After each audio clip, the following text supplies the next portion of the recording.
धाकाला पोरेसे नाही का संध्याकाळ लवकर भूक लागी जास्त, त्यामुळे नाही का आपले काही पण नाश्ता करीसन देणं पडस. तर मला असं वाटस ना की पास्ताने रेसिपीज बटाच नाही बेस्ट असते, पण का माहिती आहे का, कारण की माने का बडा भाजीपाला वगैरे आपण टाकू शकतस आणि नाही का पोरे येतो भाजीपाला नाही का व्यवस्थित आवडीसन खातस. आणि मला तर असं वाटस पिझ्झा पास्ता रेसिपीज म्हणू शकतस आई, कारण की माने का शेजवान चटणी, मेयोनीज, शिमला मिरची, टमाटर, कांदा, अद्रक लसूण पेस्ट जर तेलमा व्यवस्थित फ्राय करले आणि थोडंसं मॅगी मसाला, थोडासा पास्ता मसाला, मला तर असं वाटत नाही काय रेसिपी नाही का कराले पण सोपी आणि का खावाले पण मस्त लागस. आणि धाकाला पोरेस तर आवडीसनच खातस. आणि एक वेळेस नाही काय रेसिपी खरं ट्राय करी देख जात, आणि जास्त मसाला वगैरे काय टाकाने गरज नाही पडस. पण आपल्या घरमाचीतला भाजीपाला वगैरे रासातील जे टाके देतात ना, जसं वटाणा वगैरे त्यात नाही होतात, पण तुम्ही जर ऍड करले शात ना तर एकच नंबर लागेल अजून. आणि कोण कोले नाही का घर पास्ता वगैरे आवडतच ते पण मला कमेंट मध्ये सांगजात.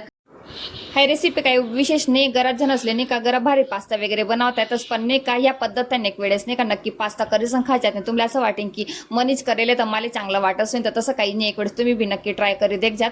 आणि मन पास्ता रेसिपी जर आवडली नक्की लाईक कमेंट आणि फॉलो करायला विसरू नका. यासाठी वेळेस भेटू होतात एखाद्याला.